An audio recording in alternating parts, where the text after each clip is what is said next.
From endless cornfields to isolated barns miles from anywhere, a farm can be a peaceful place to live. But that same isolation that brings peace can also bring a unique kind of terror. When you're all alone and something goes wrong, there's no one to hear you scream. Tonight, I have 3 allegedly true stories about the unsettling and disturbing things that can happen when you're alone in the middle of nowhere. The first story comes from a man named Jacob Miller, a 34-year-old farmer living by himself in rural Kansas. He was used to the long hours of planting season, often working well past dark. One Tuesday evening, just as the sun had dipped below the horizon, he was finishing up his work when he noticed something out of place. It was a small opening in one of the long, dense corn rows, as if someone had carelessly pushed their way through, breaking a few stalks in the process. Thinking it was likely just a deer or perhaps a lost hiker who had wandered onto his property, Jacob flicked on the powerful headlights of his tractor to get a better look. That's when his blood ran cold. A figure was standing perfectly still between the rows, watching him. It was far enough away that he couldn't make out a face, but close enough to clearly see the distinct shape of a grown man. Jacob's voice cut through the quiet evening air.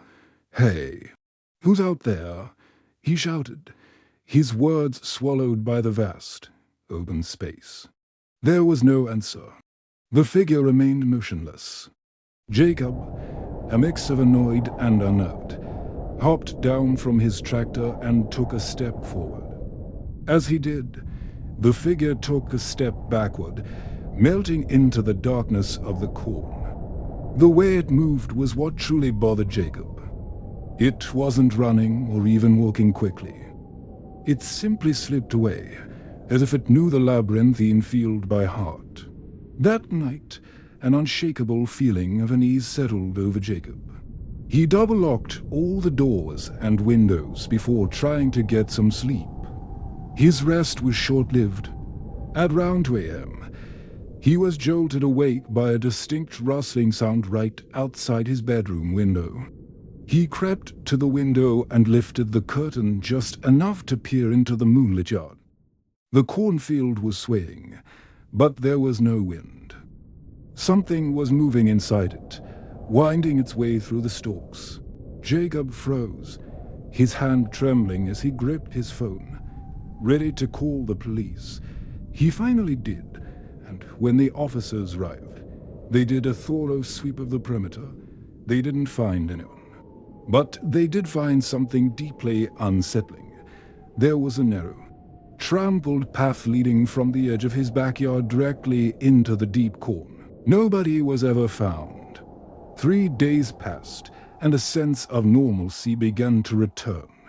Jacob had to climb onto his roof to adjust the satellite dish, and from that higher vantage point, he saw something his ground-level view had missed. There was a perfect circle flattened in the corn, located exactly where the mysterious figure had been standing that first night. And right in the center of that circle was a single, solitary shoe print, just one. The feeling of being watched returned with a vengeance. That night, he heard footsteps coming from the direction of his cattle shed. They were slow, heavy, and deliberate. Jacob peered out from behind the curtain of his living room window. This time, the figure wasn't in the cornfield. He was standing by the fence, less than 30 feet from the house. He was facing the exact window Jacob was looking out of. Not moving, not blinking, just waiting.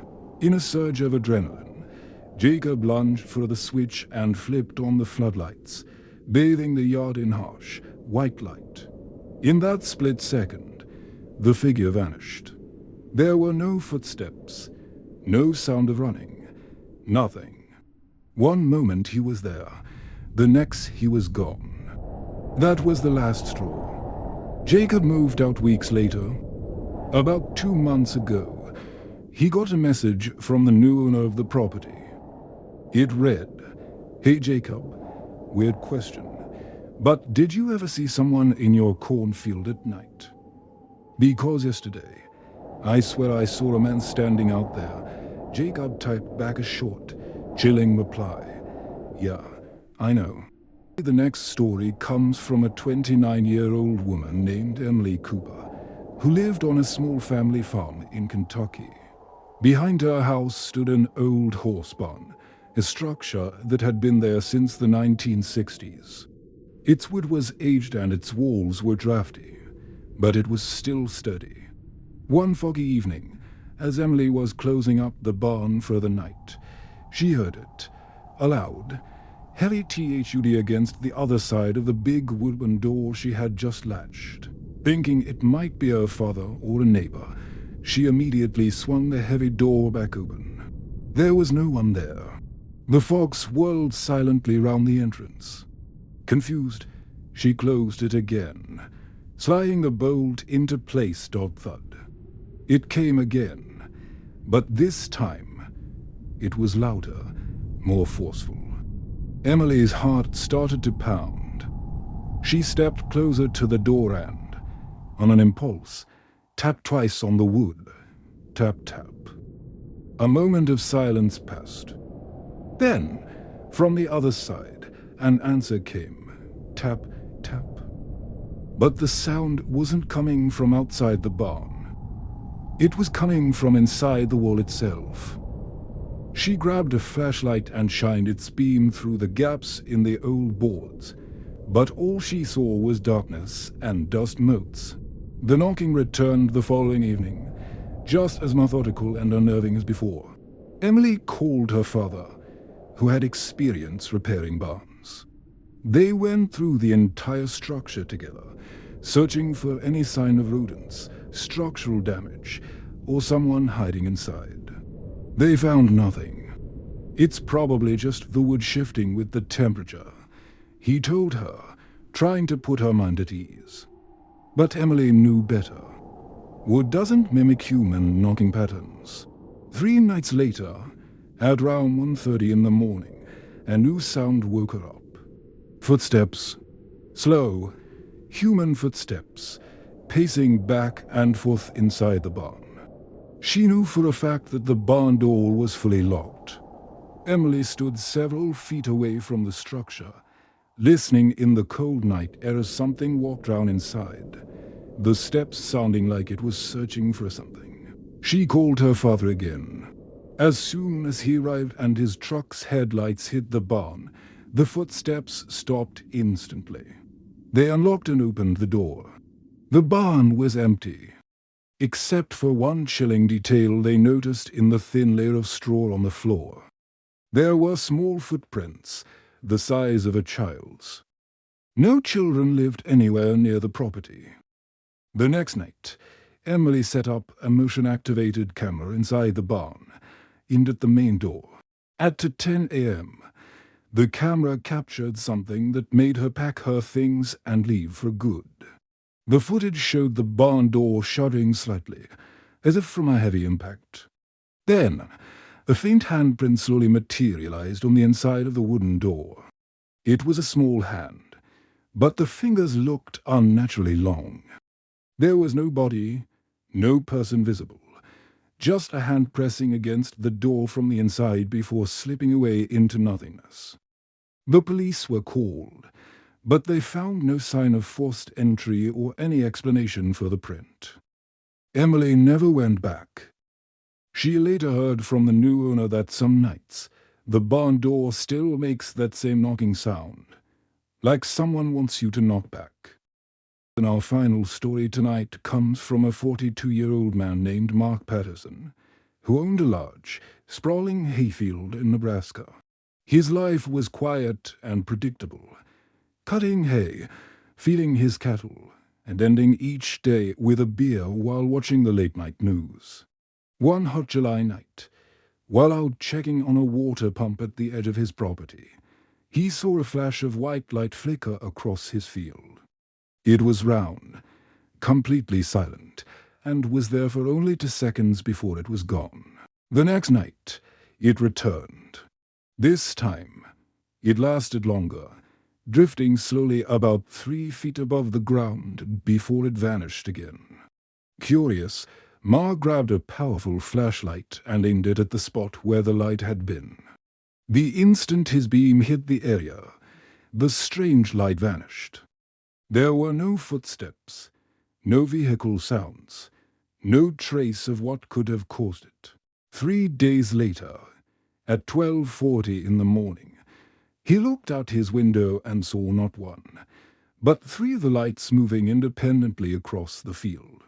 One hovered in place, another drifted aimlessly, and the third moved back and forth as if it were scanning the ground. Mark tried to record them on his phone, but the camera only captured pitch darkness, no matter how bright the lights appeared to his own eyes. He decided to get closer. As he cautiously approached the edge of the field, one of the lights suddenly broke from its pattern and shot straight toward him. Moving incredibly fast like a stretched beam of energy, Mark stumbled backward in shock, but the moment the light neared him, it winked out, plunging the field back into dead silence and darkness. The next morning, Mark walked out to the field and found something in the hay. It was a perfect circle of flattened grass, about 2 meters across, right where one of the lights had been hovering. There were no tire tracks leading in, and no path leading out. Other local farmers he showed it to said it looked like a mark from an ATV, but Mark knew an ATV couldn't just appear and vanish without a trace. A week later, the situation escalated dramatically. Mark was woken up at 3 a.m. by the panicked bellowing of his cattle. He ran outside and saw a bizarre sheet of white light spread across the ground near the barn. It was like a thin layer of fog that was glowing on its own. And standing in the middle of this glowing mist, he could clearly see 2 human-shaped legs. Just legs. There was no torso, no upper body, just 2 legs standing perfectly still.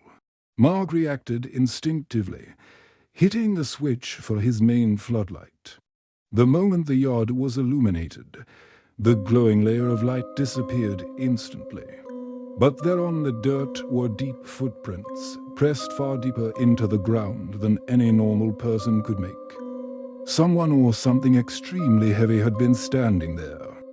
Mark didn't sleep for the rest of the night. The very next day, he listed the property for a sale. 5 weeks after the new owners moved in, he received a text from them. "Mark, there were lights in the field last night. Did you ever see anything like that?" He replied with a simple, terrifying warning. "Don't stand there watching. Get inside."